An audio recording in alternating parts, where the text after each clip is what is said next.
Take him away! You can't treat the working man this way. One day we'll form a union and get the fair and equitable treatment we deserve. Then we'll go too far and get corrupt and shiftless.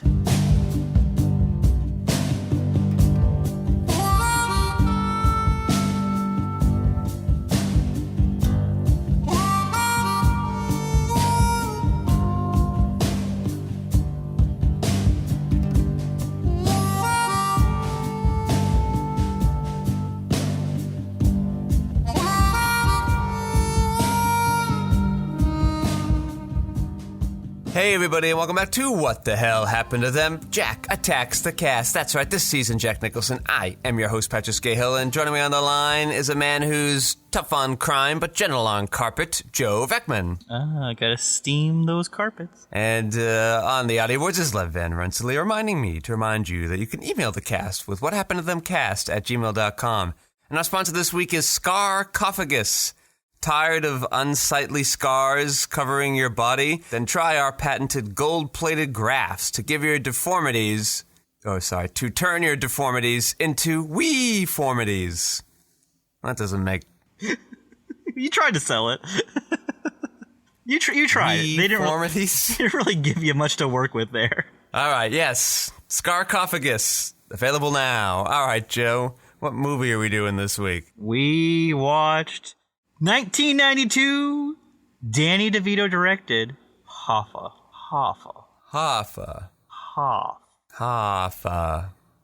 Well, Joe, I want you to know I did another deep dive for this week. Jesus, no you didn't.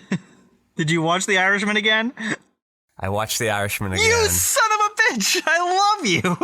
I was like, wow, this all seems pretty familiar. It is, but some of it seems very different. Yeah. Like, is Danny DeVito supposed to be Robert De Niro?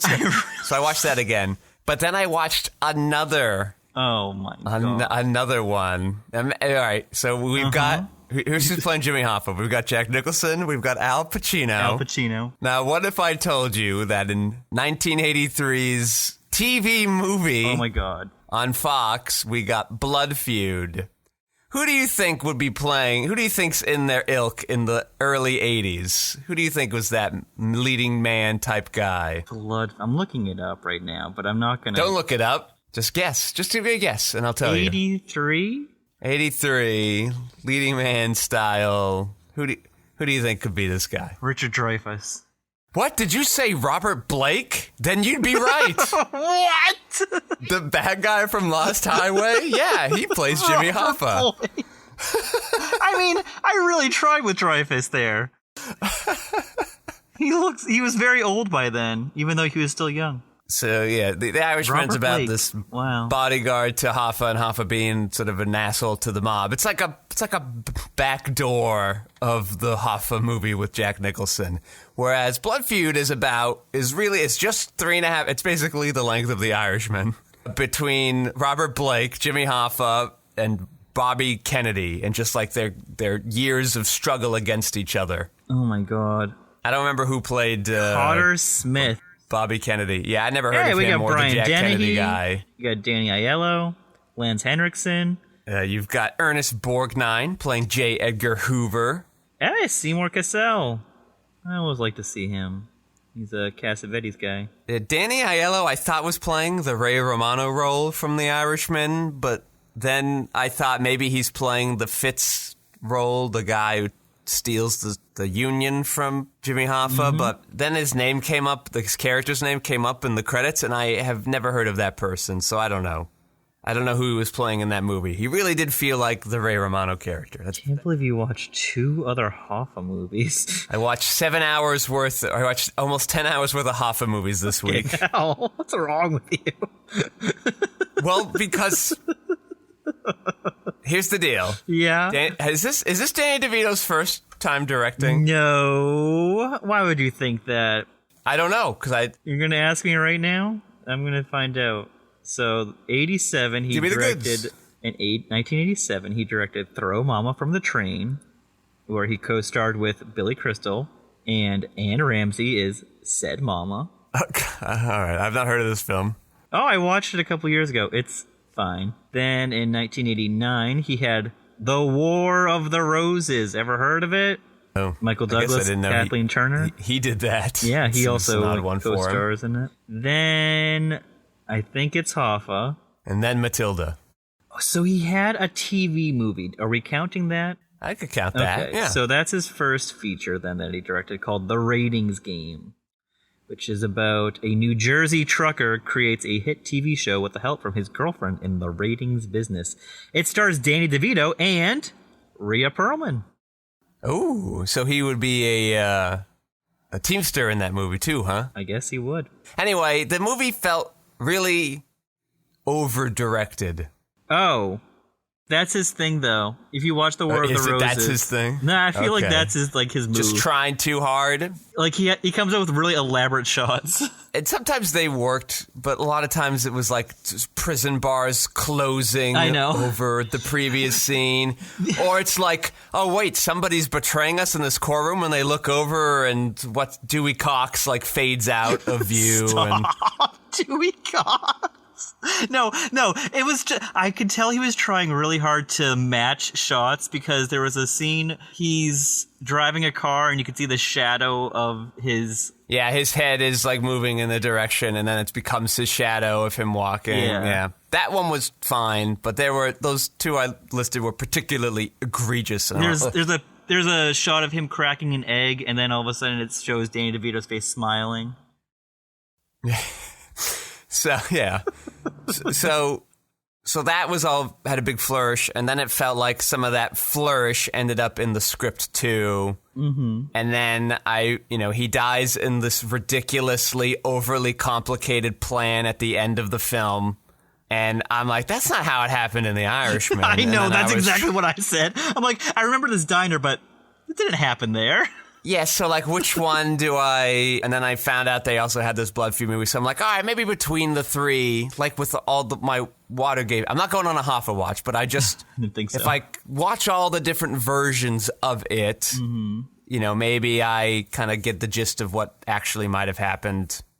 And after watching the three of them, I mean, Blood Feud's really dealing with one particular part of his life that's sort of briefly glimpsed on in both of the other two films, but isn't sort of the main meat of it. Though that film specifically does lay the blame on Hoffa. Well, I'll get to that later. That's what I got for you. Thank you. Yes.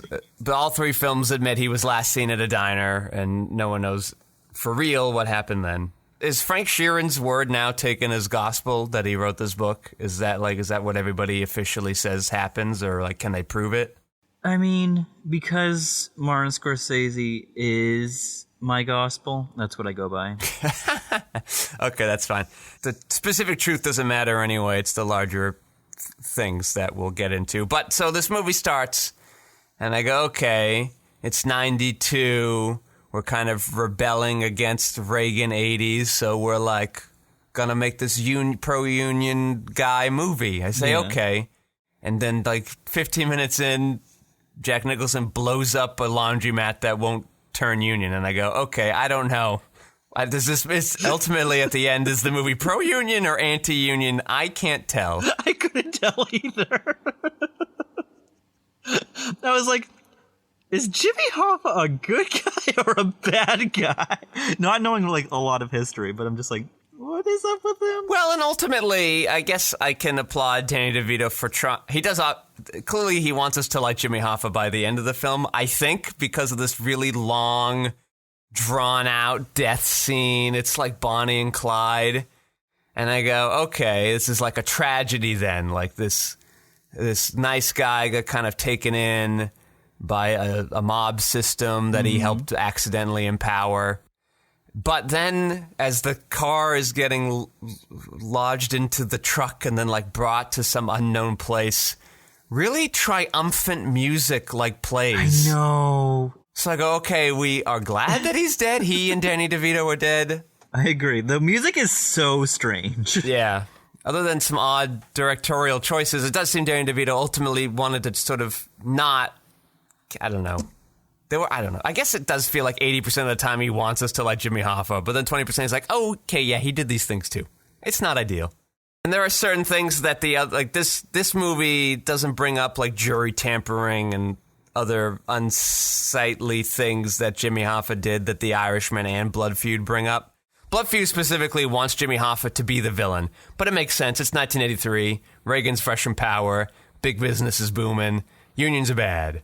That's the takeaway in Blood Feud. And they're also like, oh yeah, by the way, Jimmy Hoffa legitimized the mob and made them a powerful force in this company and helped them build Las Vegas. And forever, the world's of organized crime's forever changed thanks to him. And I go, oof, you're really sticking it to him, Blood Feud. And the Irishman's sort of just like, yeah, everybody's shitty. Don't know what to tell you. It's a shitty mob-run world out there. That's what you took from The Irishman? Everything's shitty? So, yeah, it's a very bleak view Martin Scorsese has given us. Can't believe you made it like such a meal out of watching The Irishman the first time. You're like, nah, I'll just put it on in the middle of this watch for the other movies I'm watching. Well, now I have my journalistic integrity, Joe. And I had to get informed on, like, all right, how are these different films approaching Hoffa? I now more contextualize in Hoffa. Let me see what the back door of The Irishman was. The first thing when I turn on the Hoffa movie, I'm going to let you know, why does Jack Nicholson have that stupid fucking haircut? Long, beautiful hair, shining, gleaming, steaming, flax and waxing. Give you down to there, shoulder length longer. Here, baby, there, mama. Everywhere, daddy, hair. His face, too, looked very different as well. But maybe that's because of the haircut? Yeah, I was going to ask. So you think it's different, too? Well, he had cat surgery. Shut up. They wanted to make him look like a cat. So he would appear younger, obviously, Joe. No, at first I was like, I know his hair is dyed. I know there's more hair there that wasn't there in the last movie we just saw. But there's something with his face. I know he probably gained weight, but I'm like, is it a fake nose? Does he have a... It almost feels like they just, like, pulled it back. And I know he doesn't look like that in future films, so I wonder if it was just some weird, they're like, you don't look Hoffa enough. He literally has only looked like this in this one movie. He usually looks like Jack Nicholson. It's very bizarre. Yeah. Like, because from the same year, we have already watched 2 movies from the same year, and this is this, like, he looks pretty, like, skinny. Like, he looks... Yeah, he actually looks like he lost weight compared to A Few Good Men. Oh, in this? Yeah, I think he looks skinny here. The opening shot, he looks like he put on, like, 30 pounds. He's a big boy. He's like old shitty Hoffa then, though, but not for most of the film. With the funky haircut where it's, like, shaved at the ears, but for some reason, he has... the hair coming out to where his eyes are, like where the sideburn would be. It comes out to the eye, but then it goes back because his hairline's like way back. But then it's patted down, like, or slicked back, and it's darkened with a piece on top because he does not have that much hair on his head. By the 90s, no, we already know that. We just saw him. John C. Reilly. Good to see a young John C. Reilly. John C. Reilly, is he young? He looks exactly... John C. Reilly must be immortal. Up. My goodness. It's sort of a compliment. He would be... How old is he? So he would be 26? 27? No, he's sneaky old. I never realized how old he was. Yeah, he was born in 65. I was really surprised to see him in this film. Really, really. I just did not. I thought he'd be like 10 by the time this movie was being made. I mean, I saw him in the Brian De Palma movie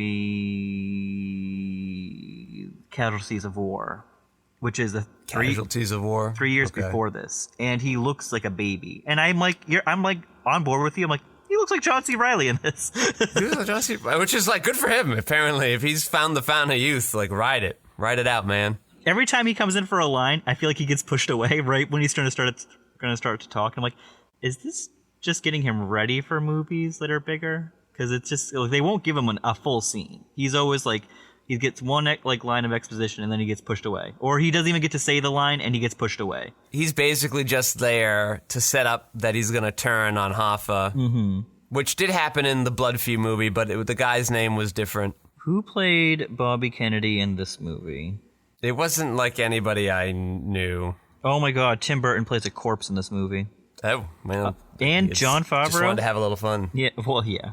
Well, that was Jon Favreau in this movie. Is he just like some generic mob guy? Yeah, uncredited extra.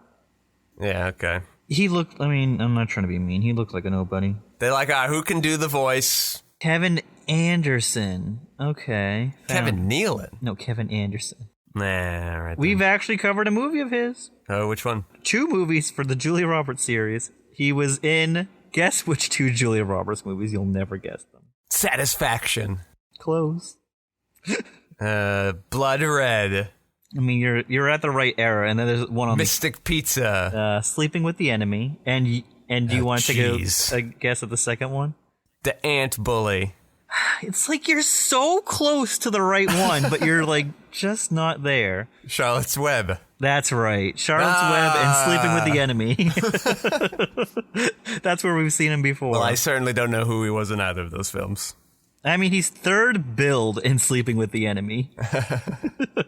So we did see him a lot, probably. He's probably like the real boyfriend or something. We basically done his What the Hell Happened to Him season. Yeah. The person in question that I need to get to talk about with you is Frank Whaley. Do you know Frank Whaley from anything? Do you know that name, Frank Whaley? No. Well, he's the guy that shoots Jimmy Hoffa. Okay. That's Frank Whaley. Wow, Mr. Hoffa, is it really you? And I'm almost glad that he shoots Hoffa, because I thought it was a really dumb, cheesy ending. It just became a different, dumb, cheesy, somewhat insane ending. When they piled Danny DeVito's body on top of Jack Nicholson's, I'm like, that can't feel good. Well, that's fine, but this plan of like a sack of potatoes thrown on you. He's waiting they meet him in the diner, and he's like in the middle of like a real, like it just feels like way too much effort to put in. And you're sitting around for 4 hours. There was like 6 dudes. You couldn't take out one old Danny DeVito bodyguard, and the other guy's just sitting in the car. Like it was all made up. It was sort of like an Ocean's 12 style thing they had to do to take down 2 70-year-old men. And they don't. I'm trying to remember how they do it in The Irishman, because I know he's just back at the house with De Niro. Yeah, so in The Irishman, De Niro goes into the house with Al Pacino and says, hey, these 2 guys want to talk with you so we can all make peace. And then Al Pacino goes and he looks around and he goes, uh-oh, this might be a setup, let's go. And as he turns around from Robert De Niro just plugs him. But they pick him up at the diner. So fine, makes sense. He was last seen at a diner officially. So, okay, but you took him away from there. That makes a lot more sense than you have this truck have to come and block the area. Guy has to get close pretending to be a team union guy. Then you've got to roll the car into the... and hope that nobody at the diner saw that happen? Like, come on. It's also like they make such a bigger deal in The Irishman, a better movie, obviously, where it's like they're checking the watch constantly to make sure they're at... there's someone like needs to be picked up in the airport, and then they have to like make sure they're at the diner so that everything coincides and everyone has an alibi for where they are at that moment. Yeah, they take this whole plane ride to, Clemens is in the car, unaware of what's going on. Everybody's getting mad at him for getting a fish. Yeah. I'm almost there on my Scorsese watch, so I'm very excited. But Frank Whaley, I bring him up because 2 short years later, Danny DeVito produces Pulp Fiction. He has a pretty strong like producer credit on that. Produces Pulp Fiction? Yeah, Jersey Films. That's Danny DeVito's thing. And Frank Whaley is like a pretty big component of like one of the earlier sketches, like not sketches, like the segments. Yeah, he's the guy that won't stop saying what when Samuel L. Jackson is questioning. Okay. That's a pretty big. That's just a very. Danny DeVito had a lot of scenes with Frank Whaley in this movie, so I bet they got to pretty chummy with each other. He's popped up in so like his 6. Or, I mean, some of them are less than others, but, like, he's got Pulp Fiction, School of Rock, JFK, Field of Dreams, The Doors, Born on the 4th of July, and then his last 2 are Hustlers and Red Dragon. But, like, those are kind of big movies. Born on the 4th of July, JFK, Field of Dreams, may not be Pulp big Fiction. Parts in them, but it's certainly good films you want to be employed in. You got a lot of visibility. And then it's, but, like... Are all those movies like right at the beginning of the 90s, and then he fucking disappears forever? Just like Hoffa. He got Hoffa'd. He got Hollywood Hoffa'd. Just saying. It's just crazy. Feels like DeVito really liked him if they made him such a big player in this, and then he's got a pretty, like a very, very memorable scene in Pulp Fiction. Yeah. Mm-hmm. Yeah. I don't know. You haven't seen that movie many times, and you knew exactly what I was talking about. Yeah, very famous scene. Anyways, Hoffa stuff. Jack Nicholson seems to be doing his. I don't know what real Hoffa sounded like, but he is doing a cross between Al Pacino and David Lynch. I mean, I was trying to figure it out. I could not pinpoint it, but I was like, it's definitely better than Prizzi's Honor. Way better than Prizzi's Honor. I actually don't mind it. I just thought it something. was the fact that it was Al Pacino-esque. I'm like, okay, I see why Al Pacino got cast in the other film as Hoffa. That makes sense. Mm-hmm. And then, but it must just be higher. But that didn't surprise me because having watched The Irishman again, the Al Pacino just is very tired. He's like 75 in that movie. Yeah, which is fine. I'm not, but like, he was putting less effort into it than Jack Nicholson was. So if he didn't want to do a voice, fine. I get it. I get why he didn't want to. He was doing less effort than Jack Nicholson, but at this point in Al Pacino's career in 2019, that was the most dialed in he's been in maybe a decade. Maybe 2 decades. he was maybe ready it was for good that role. he didn't have the energy to try too hard. Maybe that was the secret sauce. But seeing poor Robert De Niro try to beat up this guy that, I don't know, pushed his daughter. Oh, God. Robert De Niro's just like so cripply. He's like, it's just strange that they didn't have someone be like the 25 to 30-year-old body. Well, like, yeah. I think De Niro could have kept it after like 35. He could have figured but even it out just for this, every other scene it seemed fine, but this one scene required him to act like a very young person. Just put his face on somebody's body. You're already doing it most of the time anyway. You're already doing it. Just get some young stunt double or whatever to get in there and do it. Or don't be such a wide shot of it, Marty.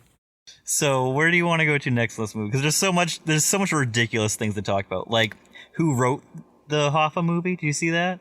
David Mamet? Oh, yeah. That made sense to me.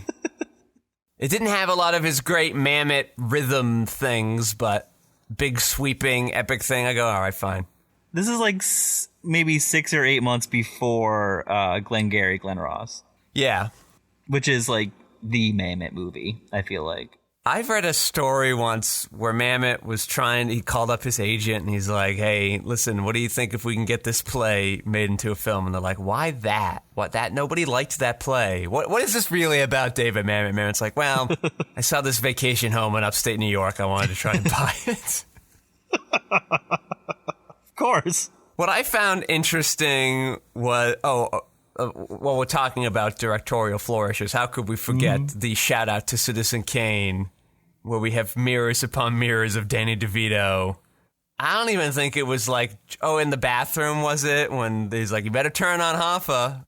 Was that when it was? Right before? Yeah. Yeah, all right. Anyway, what I found interesting was FDR, Mr. New Deal himself, was apparently anti-union. Didn't see that coming. And then Bobby Kennedy going after unions too, not remembering it happening in The Irishman. I thought was odd. Like, aren't you guys like pro working? I don't know. What are we doing here? Go over the budget quickly. Budget was $35 million. Yeah, that's actually a little less than I would have thought. So like a lot of things, explosions are happening. There's giant riot scenes, a lot of makeup. Jack Nicholson. Yeah, pretty impressive. After Batman. Yeah. Made $29.3 million. Wasn't a big movie. That's nobody wanted to see this. Well, Jack Nicholson blamed the film's poor performance on Columbia Pictures' decision to move his other film, A Few Good Men, to the same release date. We didn't talk about that. Yeah, that would certainly hurt. Would it cannibalize it? Wow. That sucks. That is shitty. That's really shitty. Different playwright movie. So do you want to know also when this movie came out? A perfect day for this. Christmas. Valentine's Day. Christmas? Christmas 92. What are we going to go see? The Jimmy Hoffa Worker Unions movie. We probably would have seen it. I'm sure we would have. The big on tour movie with the cool star in it. Yeah, you'd be like, oh, cool, Jack Nicholson film. And I'd be like, oh, cool, guy from Taxi film. Let's go. The film received mixed reviews. What does that guy Roger say? Roger, Roger, Roger. Roger, Roger, Roger, Roger. R-O-G-E-R. R-O-G-E-R. Roger, on the other hand, gave it 3.5 out of 4 stars. And wrote, "Here's a movie that finds the right look and tone for its material. Not many directors would have been confident enough to simply show us Jimmy Hoffa instead of telling us all about him. This is a movie that makes its points between the lines and what is not said. It's not so much about what happened to Jimmy Hoffa as about the fact that something eventually would." I don't know, the movie did feel pretty explicit about Hoffa things. Although I guess we opened up being like, I don't know how the movie wanted us to feel about Hoffa. And maybe that is an in-between-the-lines thing. Which, again, it's a very complicated figure in American history. So I sort of appreciate it, unlike Blood Feud, which made Kennedy look really, really good and made Hoffa look really, really bad. Unlike that, I guess I appreciate them trying to acknowledge it. It just, I don't know, it felt, maybe schizophrenic's the right word. It wasn't hands-off about it. Like, when it wanted us to like him, they really, really worked hard to do that. And when they wanted to be like, they, sort of went a little bit in that way. Like, that explosion was really big, and his friend, burned himself to death. Like, it's not a great first look. Robert Prosky. I have some more stuff for you here. Give it to me. The film sparked controversy before its release when Danny DeVito made a statement that he saw Hoffa as a hero. The film was made without the Hoffa's family permission. Hoffa's son, James P. Hoffa, despite praising the film for its heroic portrayal of his father, was critical of his portrayal as an angry bear. I love people calling Jack Nicholson an angry bear. I bet he looks like that without a shirt on. This other little thing. DeVito secured a $50 million budget. We just said it was 35, right? Well. $50 million budget by foregoing his salary and signing as co-guarantor for the film. Production was originally set to begin in Washington, D.C. in January 1992, but was delayed because of Nicholson and DeVito's commitments to other films. Wait, so why did 50 go to 35? Because he didn't want to pay himself? I guess he took the money out from himself. And he was like, I guess he'll get, if the movie makes money, like that kind of guarantor thing. Okay, well, smart. Well, it didn't. I know, but it was a smart play. Yeah. To be like, I don't know if this is going to make 50, so let me go a little lower on myself here. Do you know what he followed up this movie with? No. Danny DeVito, what he directed next and starred in? Matilda. Matilda.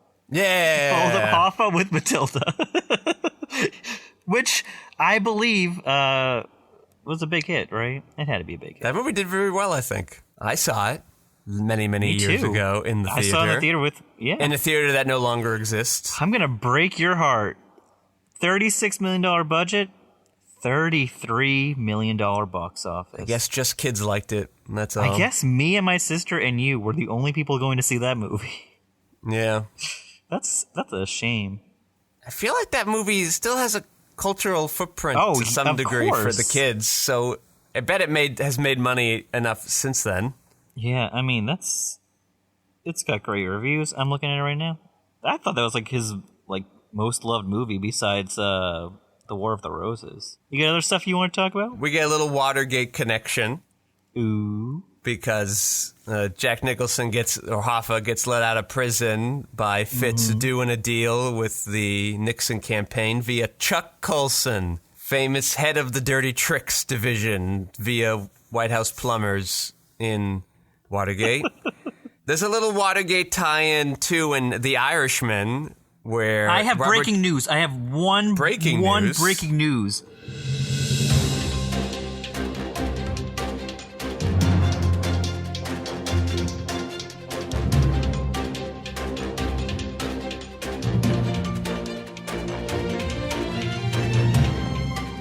Give it to me. The only major makeup Jack Nicholson had to wear to become Jimmy Hoffa was a fake nose and a set of false upper teeth. I knew he had a fake nose. I told you, I have Nosedar.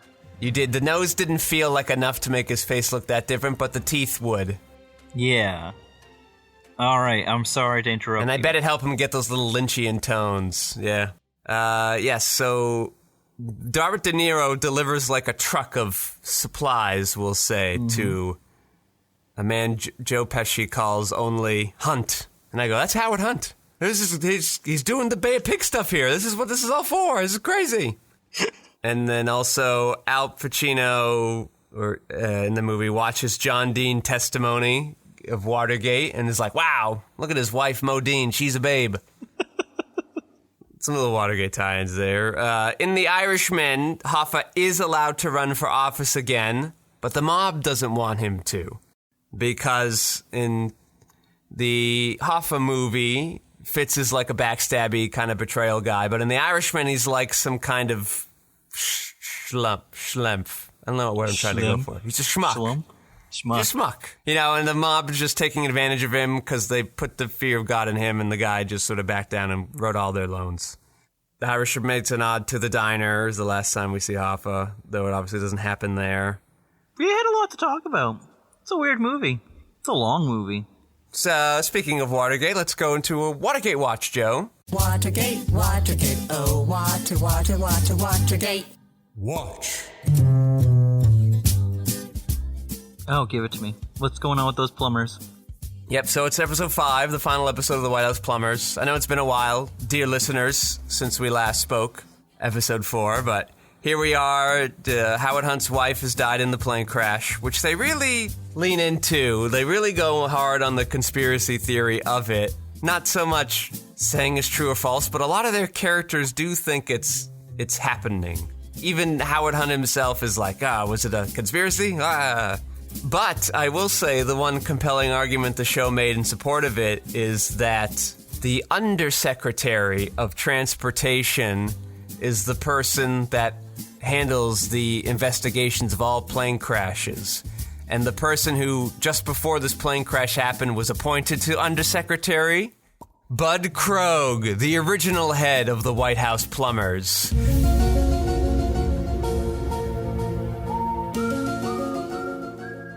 So, that was somewhat interesting.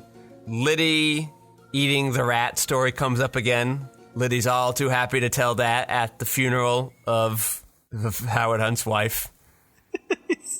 He says it as a way to, cheer up the kids and be like, you have to take your fear, kids. You have to show it you're not afraid. You have to show it you're powerful. Let me tell you a story that I used to be afraid of rats, and then he goes on from there. Wow, that's... just gets right into it. So the show sort of threw me for a loop a little bit. At first, it seemed to be implying that the FBI had all the evidence from Hunt's safe, and I went, no, that doesn't. And Gaslit, John Dean takes it all, tries to get rid of it, and then passes it off to the Zodiac Killer to get rid of. Oh, yeah, not the real Zodiac Killer. No, the Drew Carey's brother. John Carroll. Yeah, John Carroll Lynch. And I go, but then it's sort of like a trip. So, again, let's remember, we're coming at it from Howard Hunt and Liddy's point of view. So they're being told that all the stuff in the safe the FBI has. Mm-hmm. What they actually have is nothing. And so they're just the prosecutors are just trying to make a case. And you think, that might be good for them. But when Howard Hunt realizes, he goes, oh no, the White House is covering their asses, which means we're getting thrown out to pasture. That was sort of an interesting way to utilize that information against the audience, though probably the audience isn't as well versed in Watergate as I am. Abe Vigoda plays Judge Zarica. Another conspiracy theory the show has discussed a little bit. Abe Vigoda? Abe Vigoda. In the show, right now. Is he dead? I'm looking this up. Maybe it's one of those things where it's like, hey, did you know this guy's not dead? Maybe I don't know who Abe Vigoda is. He died in 2016. There's no way that's him. Then I've got to figure out who this guy is. I'm sorry, not Abe Vigoda. You look a lot like Abe Vigoda, though. This is Abe Vigoda. Oh, yeah, it's not that guy. I don't know why I thought you were Abe Vigoda. He worked until he was 92. Yeah. So good for him. I don't know who this guy is, but he definitely was in The Good Wife a couple times. That I do know. Not playing a judge, he played a lawyer for the entertainment industry. Anyway, so yeah, one of the other conspiracy theories the show liked to lean into was that the CIA perhaps was involved in the White House in the botched attempts. McCord was put in there as a CIA operative to sabotage the Nixon administration for whatever reason.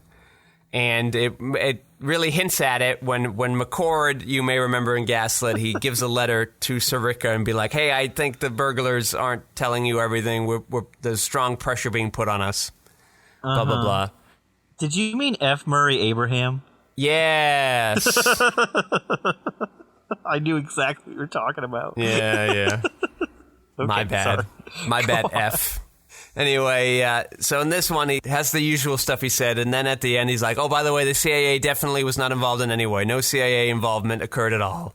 And I go, all right, well, that's a way to certainly make the CIA look pretty suspicious in all this. Of course. The show hints at Liddy's defending the rights of the prisoners. He's helping the Jewish inmates get kosher meals. He finds out a lot of the black inmates were put in there illegitimately, so he fights to get them out on appeal and stuff from inside the prison. We saw that obviously in Will, the G. Gordon Liddy biopic. And I'm like, oh, interestingly, in the two shows where they want us to be on his side, they put this little tidbit in there for us. But of course, like in Will, he ruins the whole moment. His triumph at the end, even though he's in prison, is all the prisoners salute him and they're like, you saved us, thanks, Liddy. And Liddy, of course, does the Heil Hitler salute at the end and ruins the whole moment. All the prisoners are gonna ooh. So they really like playing that angle up. And also, the prisoners in this show also talk about how hot John Dean's wife is during the John Dean testimony. Everybody getting in on Modine. Like in Gaslit, they have John Dean and Liddy have their accidental meetup during one of the Senate committee meetings. John Dean accidentally gets put in a room that Liddy's in. And I don't know if this was a nod to Gaslit or maybe this is something that was in Liddy's biography that we somehow missed. Yeah. I could say maybe John Dean, but John Dean doesn't come off looking super great here. They even have the hint of G. Gordon Liddy wanting to kill John Dean with the pencil. So in both of these. So I'm wondering how those, it's something I've seen in only these two shows. So I'm wondering where the truth of that grew from.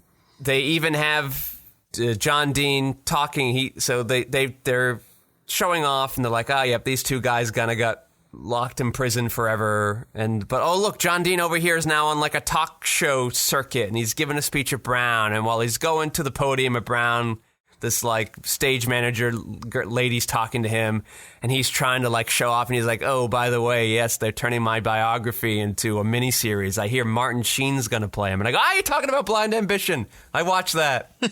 I get the reference. You did the Leo pointing at the TV meme. Yeah, I was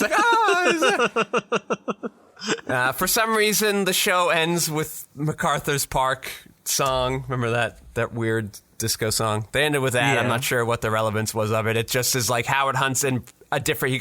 He gives his testimony, but it's after John Dean gave his testimony, so no one cares. And Howard Hunt leaves the courthouse, and there's just no reporters out there on the streets, and he's like, where's all the people? And they go, yeah, no one cares anymore, sorry, John Dean's a hard act to follow. And he goes, damn it. But he gets transported to a minimum security prison, so he gets to go away from Liddy, who now wants to kill him for turning his back on the president. So we see him doing laundry, and then one of the other prisoners is like, oh, hey, I hear Nixon had to resign. And Liddy's like, oh, I'm sorry. And Hunt's like, oh, well, that was anticlimactic. And it did feel a little anticlimactic, but maybe the show seems to be all the fancy, powerful people got off pretty scot-free and even got rewarded for doing the wrong thing. Where these two guys trying to do their best for their country and being the teamsters of the Watergate bungle, perhaps we'll say, they got kind of left holding the bags.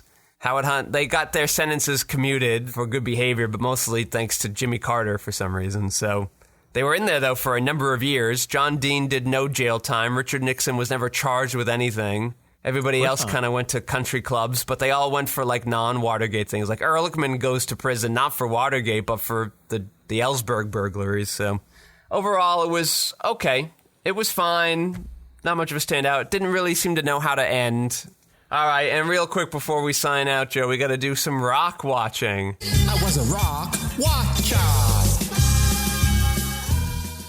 I was wondering when we're going to get to it.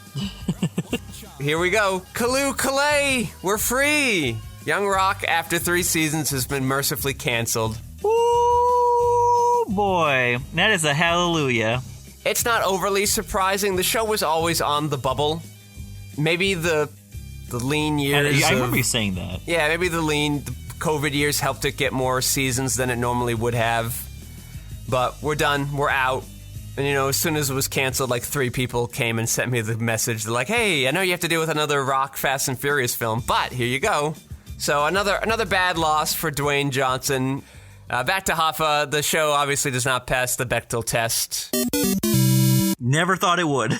The first woman doesn't even show up for like 45 minutes. I was going to say.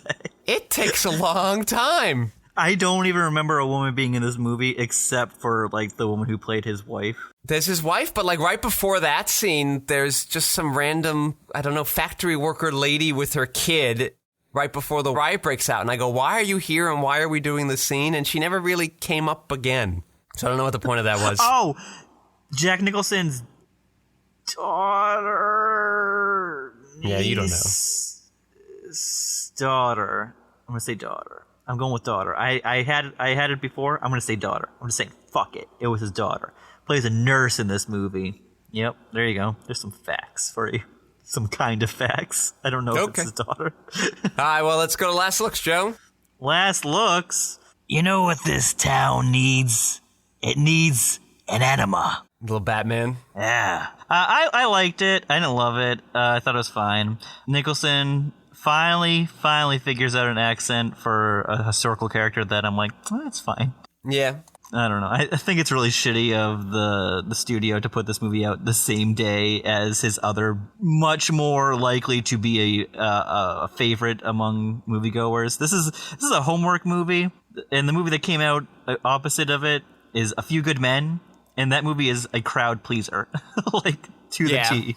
Yeah, and even if you wanted to get it in for the Oscars, you could just do the thing where you're like a theater in New York and LA on Christmas. I know. And then in like January 7th, we'll put it out everywhere. Hoffa, coming to you everywhere January 7th. Yeah, it's a way, I don't know, you get out of all the award stuff is going on at Christmas, so you get a little bit away from that. Maybe they were afraid of the bad press. You said they got mixed reviews. I don't know. Movie was fine. I might like it a little more than The Irishman, mostly because I like Jack Nicholson more than... No. I like Jack Nicholson a little more than De Niro. I like watching that. And The Irishman, I watched the full thing straight through this time, unlike last time. Good for you. I can't tell you how many times I paused it to go to the bathroom or something. I'm like, oh, you must be almost done.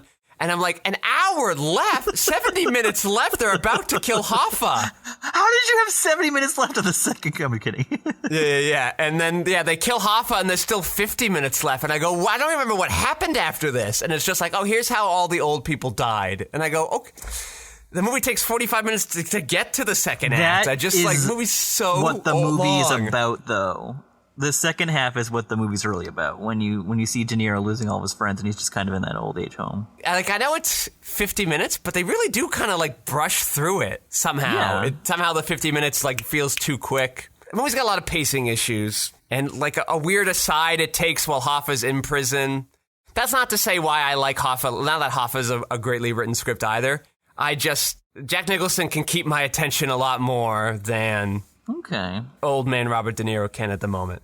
Irishman's not a bad film either, but if they're both relatively the same length, I don't know. I'm not sure which one I'd want to watch again first coming up. Jack Nicholson feels a little more colorfully to me, but I don't know. I certainly would watch them both over Blood Feud, though. Yes. The movie has the same problem as all biopics do. It's just this big, wide swath. You almost had something interesting by doing Danny DeVito, his point of view, but then you have a lot of Hoffa by himself stuff without Danny DeVito, and you didn't direct it as if it were Danny DeVito's point of view. You just kind of wrote it mostly like that. So perfectly fine film. All right, I'd like to thank Lev Van Rensselaer for minding those audio boards, keeping us sound so slippery smooth. I'd like to thank our sponsor, Scarcophagus. I'm sorry, I didn't do a great job reading earlier. Good product, gold-plated scars. Who wouldn't love that? All right, I'd like to thank my co-host, Joe Vekeman, for stopping by. Thank you. And I am your host, Patrick Scale. You can find my features, documentaries, short films, video essays, animations, behind-the-scenes footage, and so much more at QuixoticUnited.com and social media, presumably with a similar-sounding name. Thank you all for listening. Joe, say goodnight. Good night.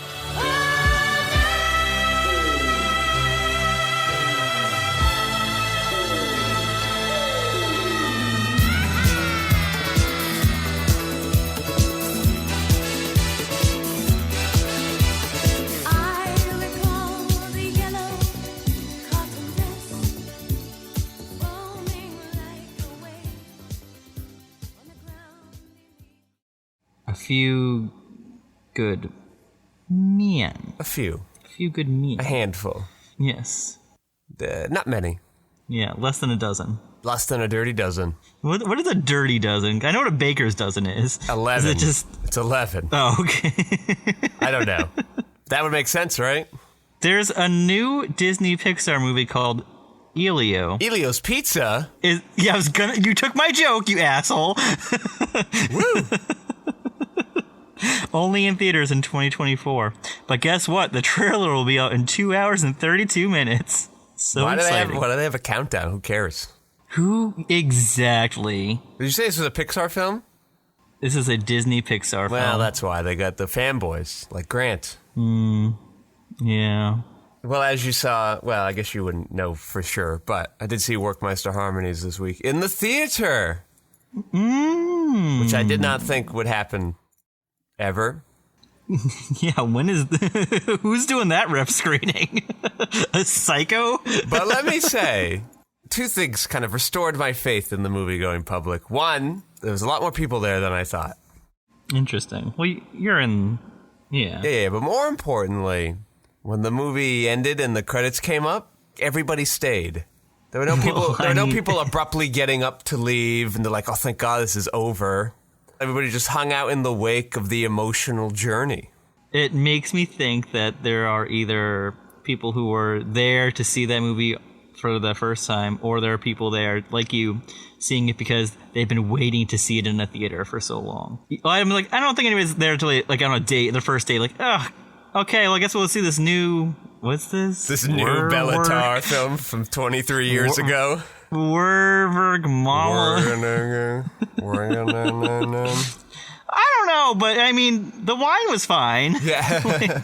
Yeah, I mean, I think people are there on purpose. They're going to stay for the credits. Janice had just made a 4K restoration of it via the Hungarian Film Society. Oh. Excellent. Hopefully Arbelis will put that out soon. Or maybe Janice. I don't know what Janice's distribution arm looks like these days. It'd just be weird for... Arbelis has done 2 other Tar films in the last handful of years. It'd just be weird if they didn't want to jump on sort of his most popular, his most consumer-friendly one.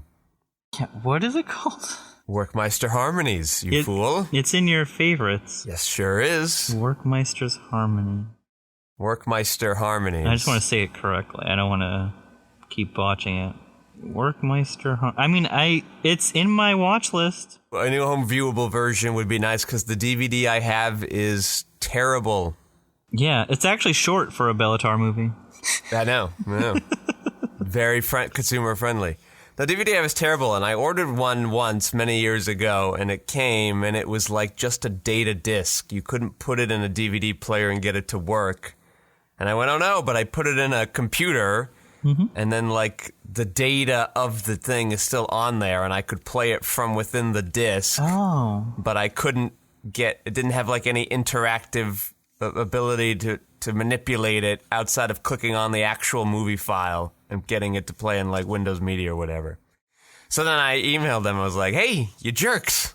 What the hell are you sending me here? And it looked like the case looked real. Wasn't like my ill-fated Drew Carey DVDs some guy made in his basement and try to make them look like real DVDs.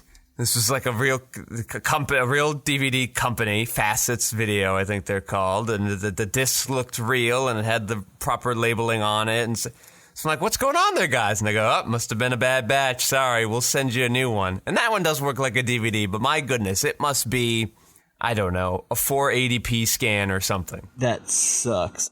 It looks really atrocious. I need to call the attention to any fans that follow you.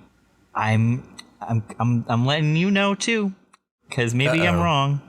This is your first 5-star full-length feature that I have been bear witness to. That can't be true. Mirror's got to be 5 stars. I don't know. You're a tough bargain right there. I am. Okay. All right. How do I check? How long ago was that? 2 years ago. Well, they don't show it in theaters very often. Yeah, that was a 5-star. Okay. That one's tough. Yeah, Workmeister had been 4.5 for a while, and at leaving it this time, I'm like, nah, fuck it. It's going. That's right. You got to get a couple of 5 stars on there. It's in your favorites.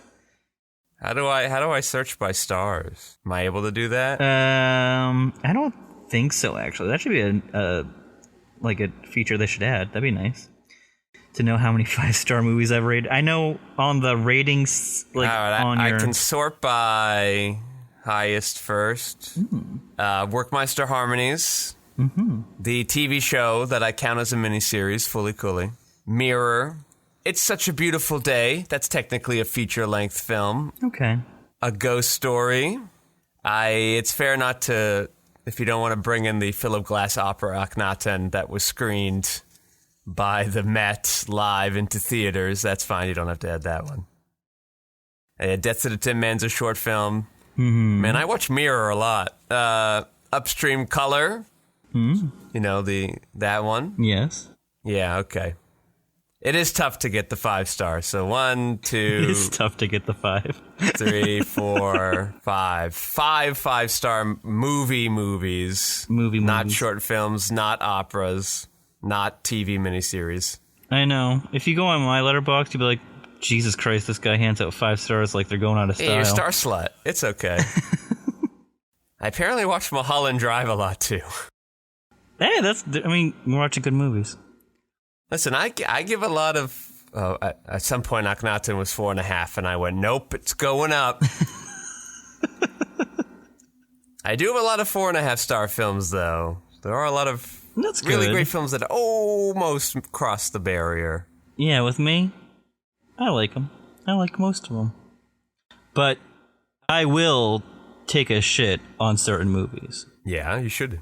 You know, people are actually defending Fast X, and I say to them, fuck off. Oh, wow. Strong words. No, it's not good. No one cared about making that movie. I don't want to hear about what you liked in it. No one cared making that movie. Well, one guy cared. Pete Davidson.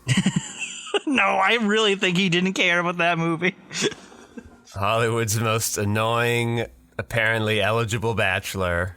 And also, besides Scorsese, figured out the unlocking treatment to get Joe Pesci in a streaming Peacock series. How? What are his secrets?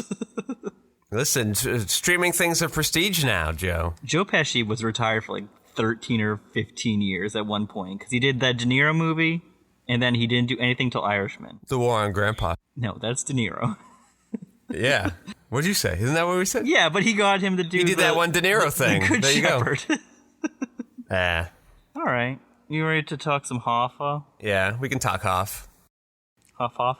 Hoffopolis. Damn you! You give him the easy ones.